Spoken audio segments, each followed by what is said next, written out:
বন্ধুরা, প্লাস্টিকের বোতলে পানি খাওয়ার যে কতটা ভয়ঙ্কর ক্ষতি হতে পারে তা আপনারা আজকে এই ভিডিওটা দেখলে অবশ্যই বুঝতে পারবেন। আপনার এবং আপনার পরিবারের জন্য এই ভিডিওটা দেখা অনেক উপকারী এবং এই ভিডিওটা দেখে আপনারা অনেক উপকারিত হতে পারবেন।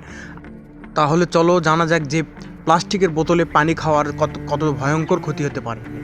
দেখেন, প্লাস্টিকের বোতলে পানি বা কোমল পানীয় পান করার ক্ষেত্রে কিছু স্বাস্থ্য ঝুঁকি অবশ্যই আছে। বিশেষ করে যদি বোতলটি দীর্ঘক্ষণ রোদে থাকে বা বারবার ব্যবহার করা হয়। আপনার ছবির মতো বোতলগুলি সাধারণত পেট পলিথিলিন বা ট্রেপ্লেটেড প্লাস্টিক দিয়ে তৈরি। এটি ব্যবহারের ক্ষেত্রে যে বিষয়গুলি খেয়াল রাখা জরুরি। নাম্বার 1, মাইক্রোপ্লাস্টিক ও রাসায়নিক নিঃসরণ। প্লাস্টিকের বোতল যখন তাপের সংস্পর্শে আসে, যেমন গরম গাড়ির ভেতরে বা কড়া রোদে রাখা, তখন প্লাস্টিক থেকে অ্যান্টি বা বিপিএ এর মতো ক্ষতিকর রাসায়নিক পানিতে মিশে যেতে পারে। এগুলো দীর্ঘমেয়াদে হরমোন ভারসাম্য নষ্ট করতে পারে। নাম্বার 2, বারবার ব্যবহারের ঝুঁকি।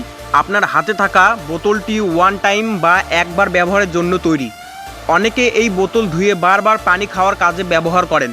বারবার ব্যবহারের ফলে প্লাস্টিকের গায়ে ছোট ছোট ফাটল তৈরি হয়, যেখানে ব্যাকটেরিয়া বাসা বাঁধতে পারে, যা সাধারণত ধোয়াতে পরিষ্কার হয় না। নাম্বার 3, পরিবেশগত প্রভাব। প্লাস্টিক প্রাকৃতিকভাবে পচে না। বোতলে গায়ে বড় করে রিসাইকেল মি লেখাটি দেখেছেন? এটি এই কারণে লেখা যে প্লাস্টিক যেখানে সেখানে ফেললে তা পরিবেশের মারাত্মক ক্ষতি করে। তাহলে ভাবেন, যেটা পরিবেশের জন্য মারাত্মক ক্ষতি, সেটা যদি পেটে যায় তাহলে সেটা শরীরের জন্য কতটা মারাত্মক ক্ষতি হতে পারে। আপনার জন্য কিছু নিরাপদ টিপস। রোদে রাখা বোতল এড়িয়ে চলুন। যদি দেখেন দোকানের বাইরে কড়া রোদে বোতলগুলো স্তূপ করে রাখা আছে, তবে সেই পানি বা পানীয় না কেনাই ভালো। কাঁচ বা স্টিলের বোতল। নিয়মিত পানি খাওয়ার জন্য কাচের বোতল বা ভালো মানের স্টেইনলেস স্টিলের বোতল ব্যবহার করা সবচেয়ে নিরাপদ। একবার ব্যবহার করুন। প্লাস্টিকের পানীয় বোতল খালি হওয়ার পর তা আবার পানি ভরে ব্যবহার না করে সরাসরি রিসাইকেল বিন বা ডাস্টবিনে ফেলে দিন।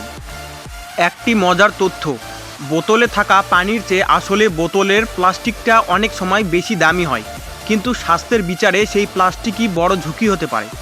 আপনি কি এখন থেকে পানি খাওয়ার জন্য স্থায়ী কোনো বোতল যেমন স্টিল বা কাঁচ ব্যবহার করার কথা ভাবছেন? যদি ভেবে থাকেন অবশ্যই কমেন্টে বলবেন।